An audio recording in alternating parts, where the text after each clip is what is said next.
nating sambahin ang Panginoon, ang ating dublihat lakas. Lumapit tayo sa Panginoon, siya'y awitan at ating purihin. Lumapit tayo sa Panginoon, siya'y awitan at ating purihin. Lumapit tayo sa Panginoon. Sa ngalan ng Ama at ng Anak, ng Espiritu Santo. Amen. Sumayin niyo ang Panginoon. At sumaiyo rin. Lumapit tayo sa ating Panginoon na nagpupuri at nagpapasalamat sa Kanya, pero upang tayo maging marapat kahit na kaunti lang sa Kanya pa ring pamamagitan, halina't magsisimula po tayo para sa ating mga kasalanan at pagkukulang. Tayo pong lahat, inaamin ko sa makapangyarihang Diyos At sa inyo mga kapatid, na lubha akong nagkasala sa isip, sa salita at sa gawa, at sa aking pagkukulang. Kaya isinasamo ko sa mahal na Birheng Maria, sa lahat ng mga anghel at mga banal, at sa inyo mga kapatid, na ako'y ipanalangin sa Panginoong ating Diyos. Kaawaan tayo ng mapagmahal na Diyos, patawarin sa ating mga sala at patnubayan hanggang sa buhay na wala hanggan. Amen. Panginoon, kaawaan mo kami.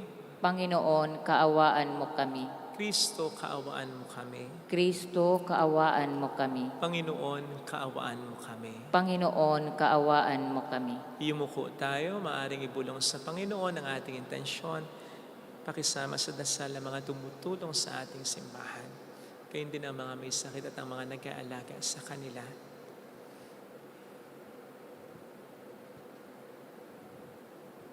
Manalangin tayo. Ama naming makapangyarihan, kalugdan mo kami at pagbigyan na magkamit ng kaloob mong karagdagan upang sa maalam naming pananalig, pag-asa at pag-ibig, kami mamalaging tumatalima sa iyong kautusan sa pamamagitan ni Jesucristo, kasama ang Espiritu Santo magpasa walang hanggan. Amen. Ang salita ng Diyos mula sa aklat ng Exodo. Ang mga Israelita ay nakarating sa ilang ng Sinai noong 3 buwan nang umalis sila sa Ehipto. Mula sa Refidim, nagpatuloy sila sa ilang ng Sinai at nagkampo sa tapat ng bundok. Sinabi ng Panginoon kay Moises, "Magsasalita ako sa iyo mula sa makapal na ulap ng naririnig ng mga tao upang sila'y maniwala sa iyo habang panahon." At sinabi ni Moises sa Panginoon ang pasya ng mga tao. Sinabi ng Panginoon kay Moises, "Sabihin mo sa mga tao na humanda sa pagsamba sa akin ngayon at bukas. Kailangang labhan nila ang kanilang mga kasuotan at humanda sa makalawa, sapagkat ako, ang Panginoon, ay bababa sa bundok ng Sinai para makita ng mga tao." Kinaumagahan ng 3 araw, nagkukulog sa bundok at salasalabat ang kidlat. Ang bundok ay nabalot ng makapal na ulap at narinig ang isang malakas na tunog ng tambuli. Lahat ng tao sa buong kampamento ay nanginginig sa takot. Pinangunahan ni Moises ang mga tao papunta sa paanan ng bundok upang humarap sa Diyos. Ang bundok ng Sinai ay nababalot ng usok sapagkat bumaba ang Panginoon sa anyo ng apoy. Pumailan lang ang lisak tulad ng usok ng isang pugon at ang mga tao'y pinagharian ng takot. Palakas ng palakas ang tunog ng tambuli. Nagsalita si Moises at sinagot siya ng Diyos sa pamamagitan ng kulog. Ang Panginoon ay bumaba sa tuktok ng bundok ng Sinai at pinaakyat niya roon si Moises. Ang salita ng Diyos. Salamat sa Diyos. Purihin at ipagdangal ang Diyos magpakailanman. Purihin at ipagdangal ang Diyos magpakailanman. Pinupuri ka namin, Panginoon, Diyos ng aming mga ninuno. Karapat-dapat kang ipagdangal at dakilain magpakailanman. Purihin ang iyong banal at maluwalhating pangalan. Nararapat purihin at ipagdangal magpakailanman. Purihin at ipagdangal ang Diyos magpakailanman. Purihin ka sa iyong banal at marangal na tahanan. Lubhang karapat-dapat kang awitan at dakilain magpakailanman. Purihin at ipagdangal ang Diyos magpakailanman. Purihin ka na nakaluklok sa maringal mong trono. Karapat-dapat kang awitan at dakilain magpakailanman. Purihin at ipagdangal ang Diyos magpakailanman. Mula sa iyong luklukan sa ibabaw ng mga kerubin, nakikita mo ang kalaliman, ang daigdig ng mga patay. Karapat-dapat kang purihin at dakilain magpakailanman. Purihin at ipagdangal ang Diyos magpakailanman. Purihin ka sa buong sangkalangitan. Karapat-dapat kang awitan at dakilain magpakailanman. Purihin at ipagdangal ang Diyos magpakailanman.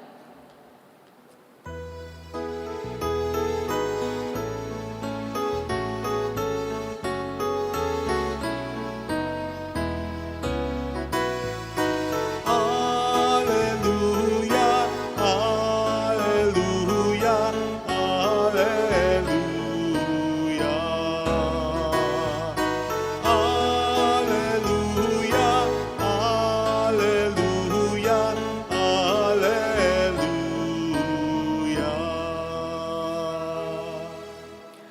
Sumainyo ang Panginoon. At sumaiyo rin. Ang mabuting balita ng Panginoon ayon kay San Mateo. Papuri sa iyo, Panginoon. Noong panahong iyon, lumapit ang mga alagad at tinanong si Jesus, "Bakit po ninyo dinadaan sa talinghaga ang inyong pagkasalita sa kanila?" Sumagot siya, "Ipinagkaloob sa inyo na malaman ang mga lihim tungkol sa paghahari ng Diyos. Ngunit hindi ito pinagkaloob sa kanila, sapagkat ang mayroon ay bibigyan pa at mananagana, ngunit ang wala, kahit ang kaunting nasa kanya, ay kukunin pa. Nagsasalita ako sa kanila sa pamamagitan ng talinghaga, sapagkat tumingin sila, ngunit hindi nakakita, at nakikinig, ngunit hindi nakakarinig, ni nakakaunawa. Natupad nga sa kanila ang hula ni Isaias na nagsasabi, makinig man kayo ng makinig, hindi kayo makauunawa. At tumingin man kayo ng tumingin, hindi kayo makakikita. Sapagkat naging mapurol ang isip ng mga ito. Mahirap makarinig ang kanilang mga tainga at ipinikit nila ang kanilang mga mata. Kundi gayon, di sana'y nakakita ang kanilang mga mata, nakarinig ang kanilang mga tainga, nakaunawa ang kanilang mga isip, at nagbalik loob sa akin. At pinagaling ko sila, sabi ng Panginoon. Mapalad kayo sapagkat nakakikita ang inyong mga mata at nakaririnig ang inyong mga tainga. Sinasabi ko sa inyo, maraming propeta at matutuwid na tao ang nagnasang makakita sa inyong nakikita, ngunit hindi ito nakita, at makarinig sa inyong naririnig, ngunit hindi ito napakinggan. Mga kapatid, ang mabuting balita ng Panginoon. Pinupuri ka namin, Panginoong Hesukristo. Welcome sa Our Lady of Lasalle at Quasay Parish, kung saan ayos lang umiyak at samahan tayo ng mahal na ina sa pag-iyak at sa pagdarasal upang maging maayos ang lahat. Narinig po natin sa ating ebanghelyo ang tanong ng mga disipulo kay Kristo kung bakit siya nangangaral sa pamamagitan ng talinghaga at hindi sa paraan na diretsyo na lang. At ito ay sinagot ng Panginoon sa paraan na hindi ko alam kung inyong inaasahan. Sapagkat di po ba, kapag tayo nagtuturo, ang gusto natin, yung itinuturo natin ay agad na maintindihan ng ating tinuturuan. At kaya nga po tayo gumagamit din ng mga istorya kung minsan upang mas madali nilang mag-gets ang ating itinuturo sa kanila. Pero bakit iba yata ang purpose ni Kristo dito kung bakit siya gumagamit ng mga talinghaga sapagkat ang sagot niya sa kanyang mga alagad ay, ipinagkaloob sa inyo na malaman ang mga lihim tungkol sa paghahari ng Diyos, ngunit hindi ito ipinagkaloob sa kanila. Na para bang ang sagot niya sa kanila ay, gumagamit ako ng talinghaga upang ang mensahe ko ay hindi maintindihan ng iba. O di ba? Yan po bang ina-expect ninyong isasagot niya? Di ba niya gustong maligtas ang lahat? Doesn't He want everyone to know and accept the kingdom of God? Hindi nga ba't siya mismo ang nagsabi na siya'y naparito sa mundong ito upang hanapin at iligtas sa mga naliligaw ng landas? Kung bakit dito pa lang, sa pangangaral pa lang, ay parang gumigive up na siya para sa mga makasalanan. Paano po ba natin sasagutin ang ganyan? Well, ilagay po natin sa konteksto. Ang ebanghelyo po ngayon ay karugtong ang ebanghelyo kahapon, kung saan sa pangangaral ni Kristo ay gumamit nga po siya ng talinghaga, the parable of the sower. At maliwanag po sa talinghagang ito kahapon na ginamit ng ating Panginoon, na karugtong ng ebanghelyo ngayon, ay naghasik ang maghahasik ng mga binhi sa lahat ng klase ng lupa. Sa lupa sa daan na matigas, sa lupa na maraming bato, sa lupa na maraming dawag. Matanong ko po kayo, ganun ba katanga yung sower o yung maghahasik dito, who by the way represents God, para hindi niya maisip na hindi ito tutubo sa hindi matabang lupa? Of course, alam niya yon. Pero nagsaboy pa rin ng mga binhi ng kanyang aral ang Panginoon. Yun ang konteksto ng ating ebanghelyo ngayon. Nakatulad ng pangangaral ng Panginoon. Alam niya din naman na sa kanyang pangangaral, may mga hindi maniniwala, may mga hindi tatanggap ng kanyang mga aral, pero nangangaral pa rin siya. Isinasabog pa rin niya ang binhi sa lahat. Kaya sa totoo lang, wala siyang nililihim. Wala sa pangangaral niya ang diferensya, kundi sa pakikinig, sa disposisyon ng mga nakikinig sa kanya, sapagkat ang lahat naman ng mga sinasabi ay naririnig ng lahat. Mas natututo nga lamang, mas namumunga nga lamang, mas na-inspire nga lamang, mas nakikinabang nga lamang yung tumatanggap. O kumbaga, sa katotohanan ay yung mas humahanap. Magbigay tayo ng paglalarawan. Halimbawa, ikaw ay isang anak, nasa harap ka ng nakabukas na refrigerator, naghahanap ka ng kalamansi. Kasi masarap at mainit na pansit ang merienda mo.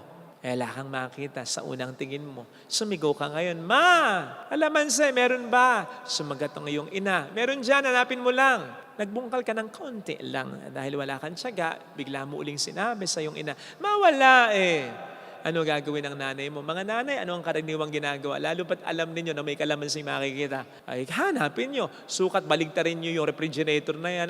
I-unload niyo yung lahat ng mga nandyan para lang makita yung kahit na kaisa-isang kalamansi na alam nyo naroon, di ba? Hanggang sa ito'y makita na ng ina. O sige nga, anong pagkakaiba ng dalawa? Pareho lang naman silang may mga mata. Pareho lang naman lang binuksan ng refrigerator, di ba? Nandun sa intensyon, nandun sa disposisyon.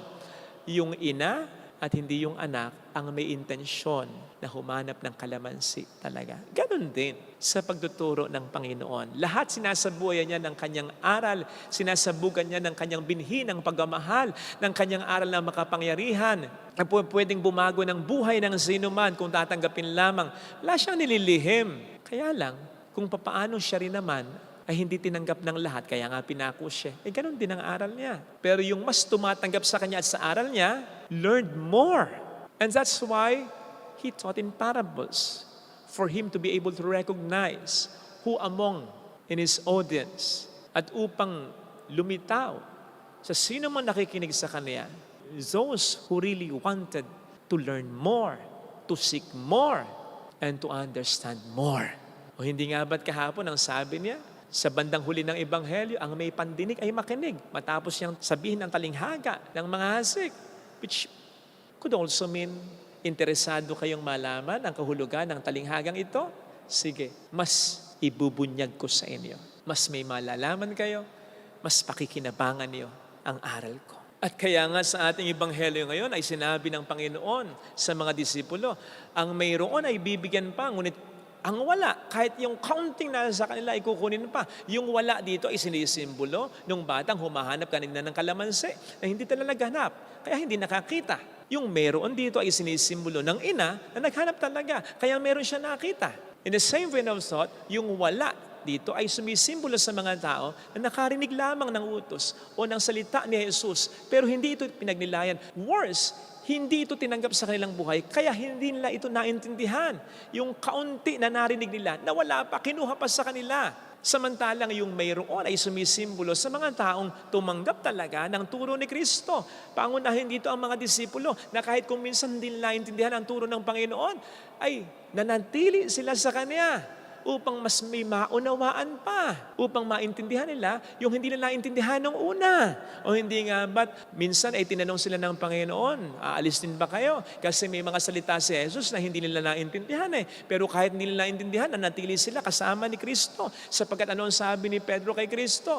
Sa Juan 6:68, Panginoon, kanino kami pupunta? Nasa iyo ang mga salatang nagbibigay ng buhay na walang hanggan. No wonder they were the ones who, maybe gradually, but truly understood eventually and accepted the kingdom of God. Kaya sana mga kapatid, matuto tayo sa mga alagad, ha? Tanggapin natin ang salita ng Diyos. Pakinggan natin, pagnilayan natin at higit sa lahat, sa buhay natin upang mas maunawaan natin ang katotohanan ito sa buhay natin. At tulad ng sinabi natin kahapon, ang salita ng Diyos ay pagkain. Pagkain ng ating buhay, pagkain ng ating kaluluwa. Kaya sana kahit kung minsan ay mapakla, maasim, hindi ka takam-takam, kainin pa rin natin, i-assimilate pa rin natin upang maramdaman natin sa ating buhay ang sustansya nito sa ating kaluluwa, sa ating pagkatao. Ito po sana ang hiling nating biyaya sa banal na misang ito. Ilagay natin ang ating kanang kamay sa tapat ng ating puso.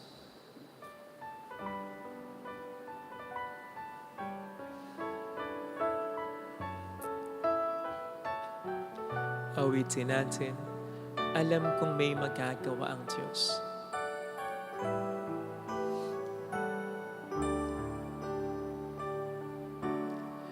Alam kong may magagawa ang Diyos. Alam kong may magagawa ang Diyos. Alam kong may magagawa Walang imposible sa Kanya. ang Diyos. Kung ako'y magtatapat, Kung ako'y magtatapat sa Kaniya'y maglilingkod, sa Kanya'y maglilingkod, alam kong tiring may magagawa ang Diyos. magagawa ang Diyos. Alam kong diring kinang Diyos ang samu ko, Alam kong sapagkat mahal niya ako. ng Diyos ang samo ko. Alam kong diring kinang Diyos ang samu ko, Alam kong diringgin ang sapagkat alam niya ang sitwasyon ko, ang pinagdaraanan ko. Kung ako'y magtatapat, Kung ako'y magtatapat sa Kaniya'y maglilingkod, sa Kanya'y maglilingkod, alam kong diring kinang Diyos ang samu ko. diringgin ang Diyos Pumikit tayo. ang samo ko. Panginoon, tulungan mo kong pahalagahan ang iyong salita na inihahasik mo sa akin. Sa naririnig ko sa misa, sa binabasa ko sa Biblia, at sa pinapalagdating mo sa akin sa pamamagitan ng aking konsensya. Tulungan mo kong paniwalaan, panghawakan ito sa buhay ito upang hindi lamang sa aking isip, kundi sa pamamagitan ng aking mga gawa, mapatunayan ko na makapangyarihan ito. Tulungan mo ako, Panginoon, na maging mas solid ang aking paninindigan sa salita mo. Tulungan mo ako, Panginoon, na paniwalaan, panghawakan ito. Alleluia! Alleluia! Gabayan mo ko ng iyong salita. Alleluia! Mas maging malakas nawa ang boses mo kaysa bukas ng mga distractions sa buhay ko. Siya ay muling babalik sa atin. Hindi niya tayo iiwan. Hindi niya tayo pababayaan. Alleluia! Purihin ang Diyos. Alleluia! Sa takdang panahon, babalik ang Panginoon. upang tayo ay kunin tapat siya sa kaniyang mga pangako sa atin. Sabihin mo sa sarili mo, mayroong magandang mangyayari sa iyo. Higit pa sa inaasahan mo sapagkat mahal ka ng Diyos. Yan ang pakatandaan mo. Yan ang nakapaloob sa salita niya. Kung lalapit ka kay Jesus, huwag mong paniwalaan ang mga sinasabi ng kalaban, ang mga kasinungaling ang sinasabi ng diablo, mayroong magandang mangyayari sa iyo. Huwag kang maniniwala sa mga inuutos niya. Huwag kang maniniwala sa mga sinasabi niya. Kung lalapit kay Jesus, kung lalapit kay Jesus. Papuri sa Ama at sa Anak sa Espiritu Santo. Kapara ng sa unang-una, ngayon magpakailanman, magpasawalang hanggan. Amen. Pag-aalay.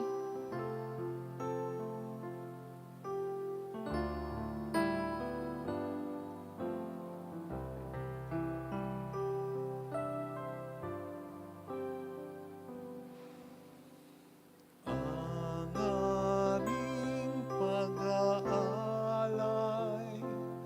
ng alak at tinapay, naway maging iyong dugo't katawan, pagkain ng buhay. Aming isasalo sa banal na alay mo, kaunti naming nakayanan at pagtulong, pag-asa ng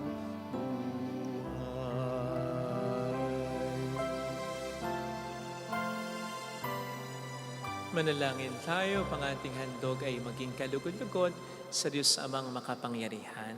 Tanggapin nawa ng Panginoon itong paghain sa iyong mga kamay, sa kapurihan niya at karangalan sa ating kapakinagbangan at sa buong sambayanan niyang banal. Ama naming lumikha, lahat ng iyong mga paghahaing pinag-utos ng araw ay iyong pinagtibay sa isang haing hantungan ng tanan. Tanggapin ang ginaganap ngayon ng iyong mga lingkod at basbasan mo ito ng kabanalang gaya ng iyong kaloob sa mga alin ni Abel na lubha mo ikinalukod, upang ang mga handog ng bawat isang nagbigay para sambahin ang banal mong ngalan ay magkamit ng karagdagan mong kasiyahan. Sa pamamagitan ni Jesucristo, kasama ang Espiritu Santo magpa sa walang hanggan. Amen. Sumayin niyo po ang Panginoon. At sumaiyo rin, Itaas sa Diyos ang inyong puso at diwa. itinaas na namin sa Panginoon. Pasalamatan ang Panginoong ating Diyos. Marapat na siya ay pasalamatan. Ama naming makapangyarihan, tunay ngang marapat na ikaw ay pasalamatan sa pamamagitan ni Jesucristo na aming Panginoon. Siya ang talagang dakila at lagi mong ikinalulugod na paring naghahain para sa sinukop. Itong pag-aalay na tangi mong ibinukod, ang pagdiriwang sa huling hapunay, paghahain niya para sa tanan, upang alalahanin namin pagsaluhan. Ang laman niya inihain upang lahat ay buhay, ng dugo niya itumanak upang lahat ay mapatawad. Kaya kaisa ng mga anghel na nagsiawit ng papuri sa iyo ng walang humpay sa kalangitan, kami nagbubunyi sa iyong kadakilaan. Santo, Santo, Santo, Panginoong Diyos ng mga hukbo, napupuno ang langit at lupa ng kadakilaan mo. Hosana sa kaitaasan. Pinagpala ang naparirito sa ngalan ng Panginoon. Hosana sa kaitaasan. Ama naming banal, ikaw ang bukal ng tanang kabanalan. Kaya't sa pamamagitan ng iyong Espiritu, gawin mong banal ang mga kaloob na ito upang para sa amin ay maging katawan at dugo ng aming Panginoong Hesukristo. Bago niya pinagtiis ang kusang loob na maging handog, hinawakan niya ang tinapay, pinasalamatan kaniya, pinaghati-hati niya iyon, iniabot sa kaniyang mga alagad at sinabi, "Tanggapin ninyong lahat ito at kanin. Ito ang aking katawan na ihahandog para sa inyo."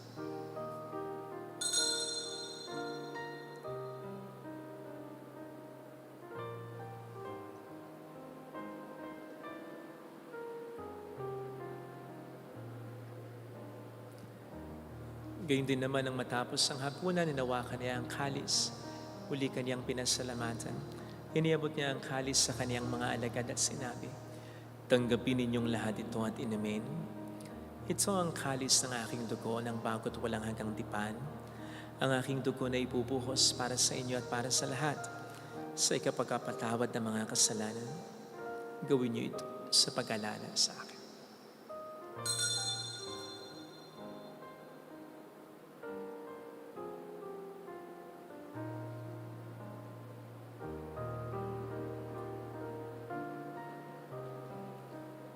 Ipagbunyi natin ang misteryo ng ating pananampalataya.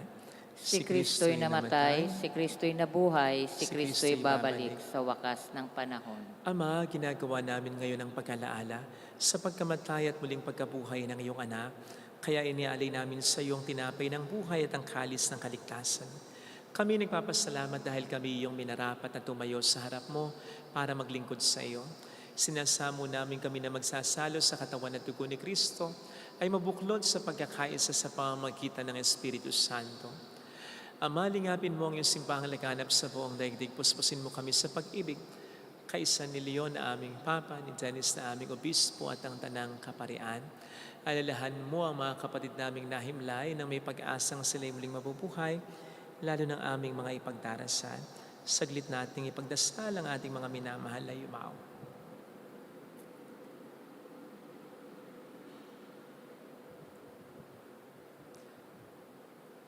Kaawaan mo sila at patuloyin sa iyong kaliwanagan. Kaawaan mo at paging tapatin kaming lahat na makasalo sa iyong buhay na walang wakas. Kaisa ang mahal na Birhen ng Lazaret, ang ina ng Diyos. Isanuse ang kabiyak ng kanyang puso, lahat ng mga banal na namuhay dito sa daigdig ng kalugod-lugod sa iyo. May pagdiwang nawa namin ang pagpupuri sa ikararangal mo sa pamamagitan ng iyong anak, na aming Panginoong Hesukristo. Sa pamagitan ni Kristo, kasama niya at sa Kanya, ang lahat ng parangal, papuri ay sa iyo, Diyos amang makapangyarihan, kasama ng Espiritu Santo, magpasawalang hanggan.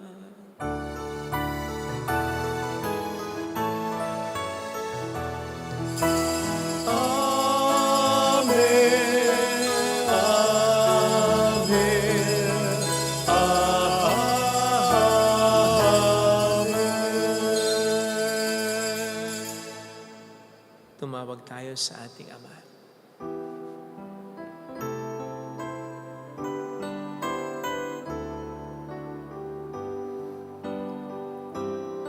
Ama namin, sumasalangit ka, sambahin ang ngalan mo, mapasamin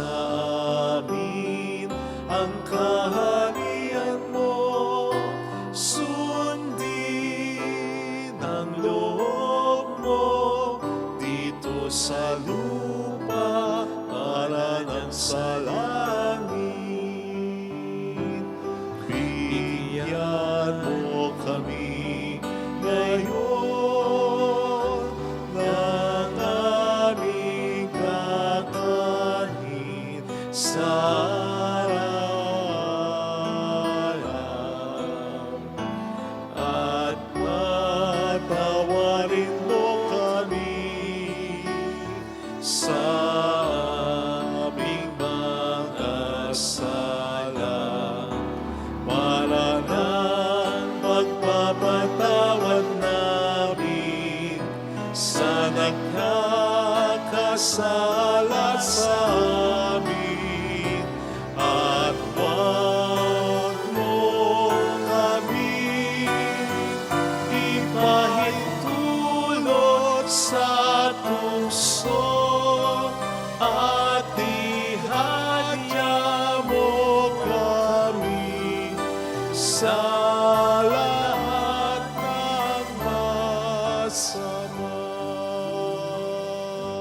Nilig namin kami adya sa lahat ng masama, pagkalooban ng kapayapaan araw-araw, iligtas sa kasalanan, sa kapahamakan, sa mga seryosong karamdaman, samantalang aming pinaghahandaan ang dakilang araw ng pagpapahayag ng tagapagligtas naming si Jesucristo. Sapagkat iyo ang kaharian, ang kapangyarihan at ang kapurihan magpakailanman. Amen. Panginoong Jesucristo, sinabi mo noon, sinasabi mo rin sa amin ngayon, kapayapaan ang iniiwan ko sa inyo. Ang aking kapayapaan ang binibigay ko. Tunghayin mo ang aming pananampalataya, huwag ang aming pagkakasala. Pagkalooban mo kami ng kapayapaan at pagkakaisa-ayon sa iyong kalooban. Kasama ang Espiritu Santo magpas sa walang hanggan. Amen. Ang kapayapaan ng Panginoon ay sumainyo na ang lahat. At sumaiyo rin. Magbigayan tayo ng kapayapaan sa isa't isa. Kapayapaan po. Peace be with you. Kordero ng Diyos na nag-aalis ng makasalanan ng sanlibutan, maawa ka sa amin. Kordero ng Diyos na nag-aalis ng makasalanan ng sanlibutan, maawa ka sa amin. Kordero ng Diyos na nag-aalis ng makasalanan ng sanlibutan, ipagkaloob mo sa amin ang kapayapaan.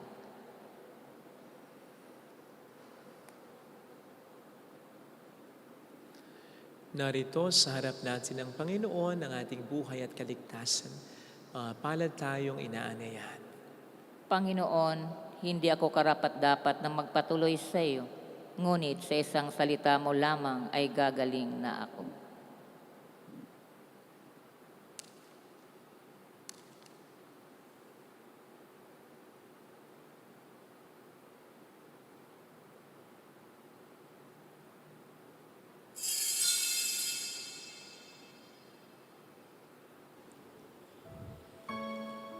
Panalangin para sa espiritual na pakikinabang.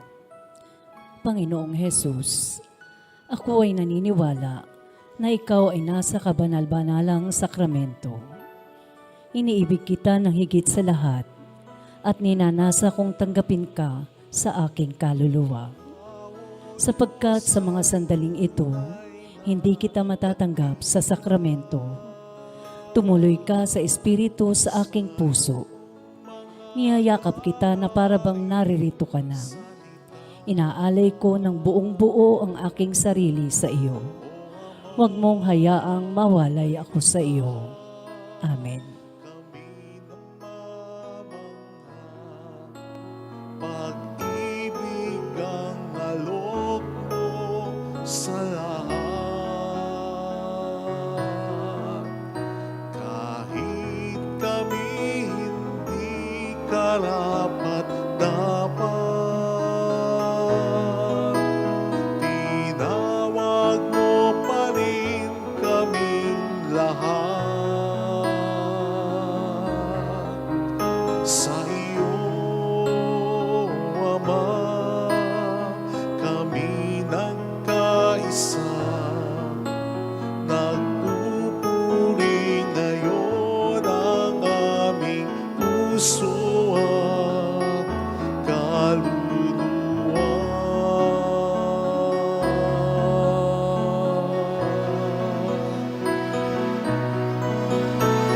Dakila ka, O Panginoon.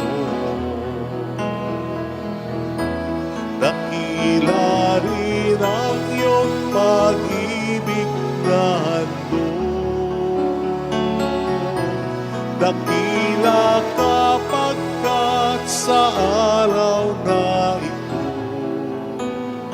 tinawag mo kami upang maging anak mo. Dakila ka, O Panginoon. Dakila rin ang iyong pag-ibig na handog. Dakila ka pagkat sa araw na ito, tinawag mo kami upang maging anak mo.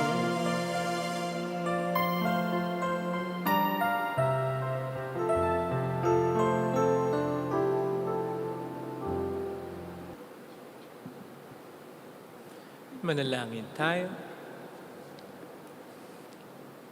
Ama naming mapagmahal, kaming pinapagsalo mo sa banal na pakikinabang ay iyong tuwangan sa ginagawa namin sa araw-araw upang kami hindi pong pinagkakaitan ng pagsubaybay ay gawin mong maging marapat sa lubos na kaligtasan sa pamamagitan ni Jesucristo. Kasama ng Espiritu Santo magpasa walang hanggan. Amen. Holy God, Holy Mighty One, Holy Immortal One. Have mercy on us and on the whole world. Holy God, Holy Mighty One, Holy Immortal One. Have mercy on us and on the whole world. Holy God, Holy Mighty One, Holy Immortal One. Have mercy on us and on the whole world. Jesus, King of Mercy, We trust in you. alalahanin, Alalahanin, o mahal na Birhen ng Lasalit, ina ng pag-asa, ikaw ang nagpaalala sa aming magbalik loob sa Ama. Ito ang nagpapatunay na ang kagandahang loob mo'y nanatiling bustilak. Sa pag-aaruga mo sa amin, tungkulin mo'y tinupad. Sa paanan ni Kristo itinuring mo kaming mga tunay mong anak. Kaya ninais mong ni Isay huwag mapahamak. Maging sa iyong walang tigil na pananalangin, pati luhay pumatak. Huwag naman mawala ng saysay ang iyong paghihirap. Hiling nawa namin sa iyo, o aming inang liyag, na matapos ang pakikibaka namin sa mundong ito at sa pananatili naming tapat kay Kristo, sa kapurihan mo'y makibahagi kaming ganap, upang kung nasaan ka ngayon ay maparoon din kaming lahat, at ang kaganapan ng kaluwalhatian ng Diyos Amay tuluyang matupad siya nawa. mahal na Birhen ng Lasalit, tagapagkasundo ng mga makasalanan. Ipanalangin mong walang patid kaming mga dumudulog sa iyo. Maraming salamat po sa inyong pakikiisa at sa pagtangkilik na binibigay, ginagawa ninyo upang mapanatili ang kaayusan ng Pasay Parish na ito at upang mas makatulong din po tayo sa iba. Maraming salamat po sa pagpapahintulot ninyo na maging daluyan ng grasya, ng maraming tulong ang simbahang ito. Salamat po. Sumainyo ang Panginoon. At sumaiyo rin. Pagpalain kayo kasama ang ating pamilya na mapagmahal na Diyos, ng Ama at ng Anak, ng Espiritu Santo. Amen. Umayo tayo sa kapayapaan ni Kristo. Salamat sa Diyos. Salamat din po.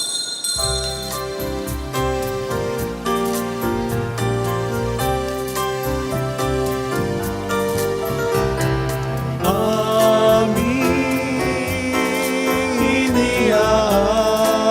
iniaalay ang pag-ibig na walang kapantay. Okay, sarap mabuhay kung may nagmamahal, pagmamahal na tunay at laging dalisay. Ang Birhen kong umibig ay walang sintamis, pagsintang sa kalinis, sa'yo hanggang langit. O Birhen, Birheng mahal, sa awit at sa dasal,